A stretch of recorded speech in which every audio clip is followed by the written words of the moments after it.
Hello, I'm Dr. Chuck Stone. Thanks for watching A New Approach to Teamwork.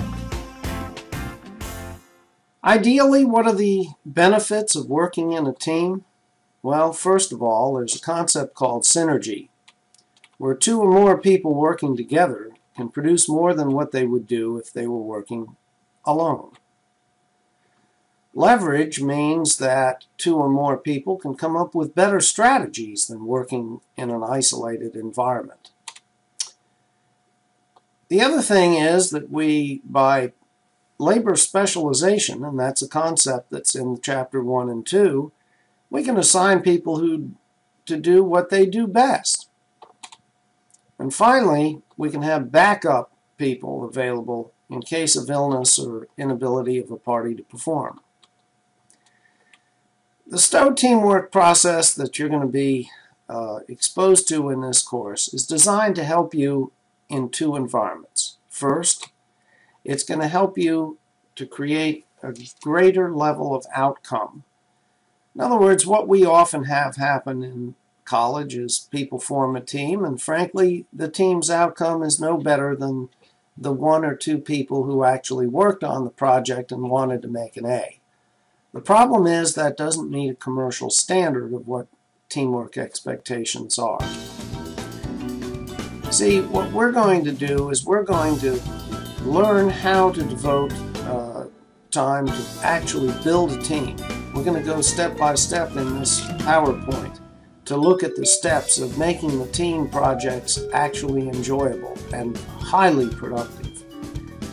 We also need to understand that in the real world, it's not the amount of effort that counts. We measure effort in academics, but in the real world, when you buy a product, you don't care how much effort went into making the product. You care whether it works or not, whether it meets your expectations. You know, in the norm now for this course, we normally expect that one person doing the paper, you'd have 3 or 4 sources. Actually, what we expect in this course, and from the rest of your academic career at Lander, is that when you participate in a team, it should be 1.5 times the expectation of a single individual. You're going to find that not everyone has the same skill set, and so we're going to have to organize teams to put the best people to work. Just think, for example, of a football team. It's not equal effort. You can have a punter come out there, or a kicker, place kicker, that can win the game for you, and yet they're out probably the least amount of time of any particular player on the team. The other thing I need to warn you about is that here we are not going to tolerate collusion. That's where people get together and say, hey, we're all friends, I'm busy, you help me, I'll do something for you. No, that's called collusion. The real world, that's fraud, and you can get fired for that. Here we're going to be evaluating each other in a 360-degree evaluation system, which is talked about in the book.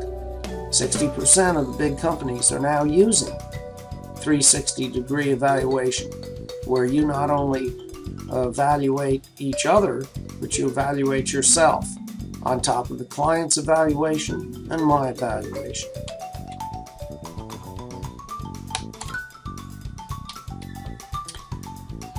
Real world client expectations, your boss or your client is going to expect to get more value than what they paid for. And in fact, that's the standard that you use in deciding whether you like a product or service. Clients want multiple strategies. They want many options. This is not you telling them what you think they should do. Those are called recommendations. Instead, we're offering options. We offer a lot of options because whatever the client will choose is probably what they're going to be most comfortable in implementing. The critical steps that we're going to do is gather information about each other when we form a team. Then we're going to look at who has the time and who's self-motivated. Do you remember the time management problems we did together? Well, you're going to go through that with people talking about it. Shouldn't take long because you've already done it. But what you want to discover about each teammate is how well aligned are their values, and are they overcommitted? If they are, you know that they need to either realign their values with commitments, or you're going to have to assign them very small tasks, and you're going to have to hammer them every other day with some kind of reminders to get it done, because they're going to be stressed and they're going to be responding to the squeaky wheel. I want to talk a bit about the responsibilities of a team leader versus a team coordinator. I know that you've probably not had that distinction in other classes when you've done a team project, and I think probably that's one of the reasons for your frustration. See, the leader is the one responsible for the vision, what the team is seeking to accomplish. That leader is going to organize a strategy for research and probably conduct meetings, compile the inputs, and be the designer and chief critic to make sure that the actual team project reaches a level above client expectations. The team coordinator, however, is a different person. They are keeping track of what's being done. They're making the phone calls. If people aren't responding, they're getting the number 2 backup person involved so that we don't just have a team fail. There are also the chief author, not of the main report, but of what's called the wash-up, the team evaluation and log of who did what and when, and lessons learned from this experience. To determine the best candidate for a team leader, you need to ask these questions of the people in your team. Who really seems to understand the project? Who's bothered to read the client memo? Who seems to have ideas what the final product should look like? And who's really excited and interested about the product itself? Maybe they have some experience in this area. Now, the team coordinator is a different person. I'm going to be a little crude here, but they're very anal. They're detailed. They're good at nagging people. They like playing crossword puzzles, and they're very anxious to get started, get organized, and get on with the thing. You know, once you select a team leader and coordinator, then we're going to move on to doing the inventory of the intellectual skills or assets that each person offers. See, it's important for the coordinator and the leader to know who's good at doing what, who's your place kicker, who's your quarterback, who's your lineman. And you're going to be given a template to fill this out. I just warn you, please be careful. Don't overstate your abilities, because you're only going to bluff yourself and bluff the team. And that's going to make it tough to put the right person doing the right thing. Understand that the team coordinator and team leader are probably going to have very different personalities, but they'll get along just fine. See, the team coordinator is very detailed. The team leader is very visionary. And so the only thing is they've got to be willing to talk or email or meet with each other almost daily, or certainly every other day. That's the only problem with being a coordinator or leader. You can't just show up once a week and think this is going to get done. Let's talk about understanding the project. This is the second thing. You're going to have a client memorandum. You'll be reading that. And then after that, you're going to analyze that memorandum. Now, one of the criticisms of the course was, well, we didn't know what to do. Well, let me tell you something. In the real world, you're not going to know what to do either.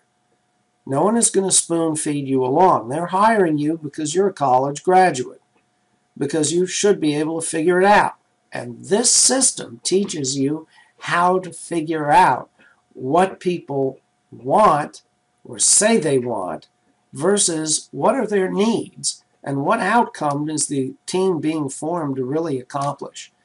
And are people smart enough to know this and put it down in detail? No. So we have to learn to diagnose the client memorandum. The third thing we're going to do is develop a team contract. We need to understand the behaviors that we're expected to have to be an effective member of the team. I don't want people finishing the course say, well, gee, I didn't know what was expected of me. This is not fair. No, you're going to have a contract. You're going to write it. And it's okay to have different terms for different members. Remember, if people are having to cope with a dying mom or dad, or they're in the middle of a divorce, obviously they're not going to be able to perform, but they should be able to commit to being a contributor. And so everyone will contribute something towards the outcome. Everybody's got to sign this contract when you turn it in. And I've got some samples for you to look at. Next step is the team's going to develop a strategy and an outcome. You take a look at this slide and you're going to see that I've got some strange ways of looking at this. The typical team says, well, you do half an hour, you do half an hour, you do half an hour. That's looking at the amount of time, equal time. Equal time does not produce an outstanding outcome. What we have to do is assign the right person to do the right thing, to be the most efficient at it, so that we're not spending a whole extra lot of time with inefficient people coming up with something, and they feel very proud that they spent all that time on it, but the outcome is not that valuable. We need to put people doing the right thing so what they contribute is all extremely valuable to the outcome. The fifth step is to analyze the client letter.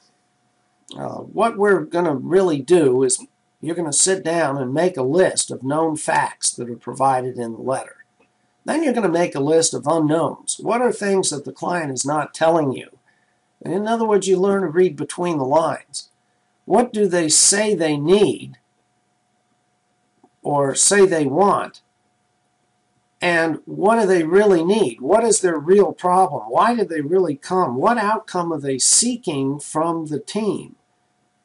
Now, people will be critical and say, well, Dr. Stowe didn't tell us what to do. Well, guess what? I'm not going to be available to tell you what to do in spoon-to-mouth kind of instructions. You're just not going to get that on the job. They're going to say, look, we have this problem. We put you in a team. Figure it out. And you're not going to know what to do exactly. So we've got to practice learning to figure things out in a sea of uncertainty. What people say they want is different than what perhaps they really need. So we have to give them both. If they ask you to do a PowerPoint, you got to give them a PowerPoint whether you think it's useful or not. Whatever they ask for, give them. But then we got to go beyond that to say, you know, here are some other options for you that may help you towards getting the outcome you really want. Step 6 is to research, do analysis on the research. In other words, we're going to have things that we need to verify. What they tell us isn't necessarily true. We got to verify it. So we have to come up with sources to verify that. Then we have to make a list of issues to research, the unknowns. And I made a list here of some of the credible sources. And notice, at the top is being able to interview people who are actually experts at the particular subject, or people who have experience in it. Maybe consultants who offer commercial assistance. They're going to dump some stuff on their web to prove they know something. It won't be much, but it'll at least get you started in the right direction. There are lots of books written on how to do this and how to manage that. We need to check those out, see if we can find those. Amazon's a great source for looking at that. Of course, our Lander database has lots of great things available as well. And of course, trade organizations and even government websites. Step 7 is our analysis of intellectual capital inventory. What we're doing, and you'll have a form to use, and that is to fill out a form that indicates, you know, what is your understanding of research? That's one area. Then the other area is Word. Can you use Word effectively? Third area, Excel. Who knows Excel? Fourth area, can you do interviews? Are you good at interviewing people? So you'll have the format. What I've got on this slide are some of the questions and issues that You need to investigate with your team to find out who's really good at perhaps interviewing people, or perhaps talking with Lander employees like professors or perhaps staff that have particular expertise relevant to the project you're doing. So that's another important look at these lists. And the seventh step is to gather together an inventory. And we've done it on a form so that it creates a graphic, hopefully, that will be useful to your coordinator and leader in figuring out what assets you have and who best to use to do what. Step 8, preparing for the client interview. Now, here's a list that's very valuable in terms of preparing to ask the client questions. I did this last semester and I failed to realize that it would be challenging to come up with questions. You're listening to the person talk and all is well and done. I want to warn you that I'm going to be looking to see who's taking notes and who isn't, because everything that person says should be, you should have a good audit trail of what topics and what they're telling you. But before they even come, preparing to ask the client questions. So make sure you ask the questions that I've got on this slide. Step 9, that's the assignments and putting together, you know, the team that's going to be focused on outcome, not effort, not dividing effort, on outcome. I want to emphasize the importance of research. You know, in the real world, it's not what you say, it's how credible is the information that you've gathered for your employer or your client. And the key here is more is better than less. Often I see reports turned in where 3 or 4 sources, they all have the same position. Well, that's great, but you're not generating enough outcome. You want to drown the employer or the employee, the employer or the client with lots and lots of credible sources, and not just written stuff, but interviews that you've done with people that actually know something about the topic you're researching. I want to also make sure that you understand you will attach all research to the report. Now, obviously, if it's a book, no, you don't have to go buy the book. But if it's articles and things, or you've done an interview, I want to see the notes from the interview attached to the binder. That's impressive. That way the reader can look at what you found and see if in fact you've interpreted it correctly for them. Step 10, prepare for a second round of research. You know, sometimes we just go off, we think we've got a few things, we throw them together, okay, that's good enough. No, it probably isn't. That's where the coordinator and the team leader are going to have to look through the research and say, do we have enough bulk? Does this weigh enough?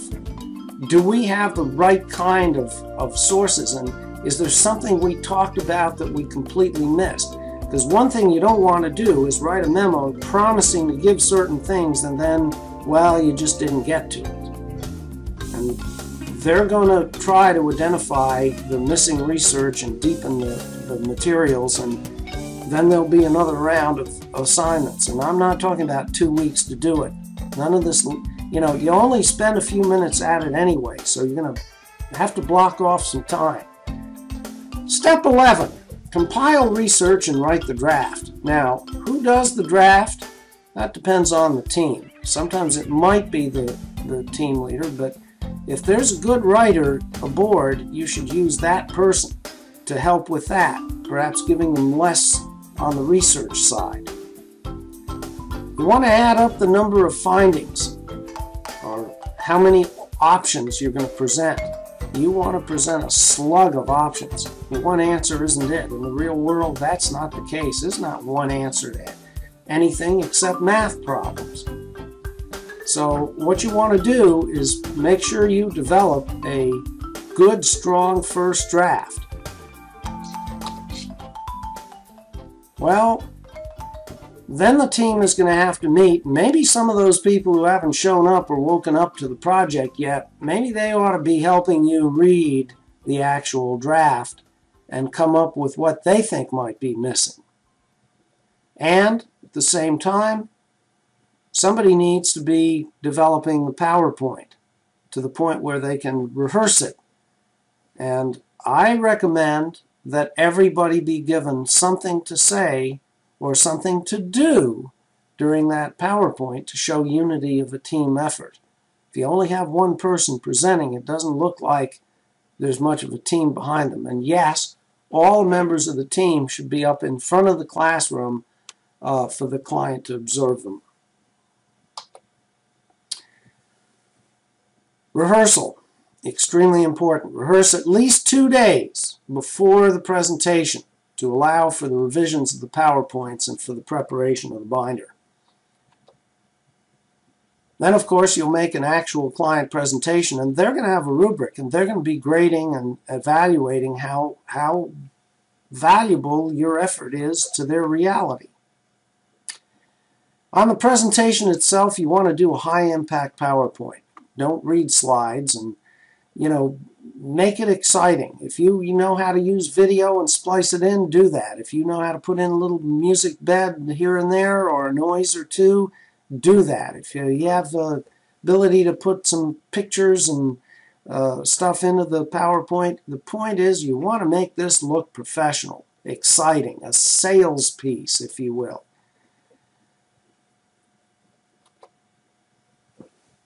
Step 15 is the evaluation itself. I'm going to be passing out rubrics in class. All of your classmates and the client are going to be using those rubrics to evaluate your presentation and what they initially perceive to be the value of your content.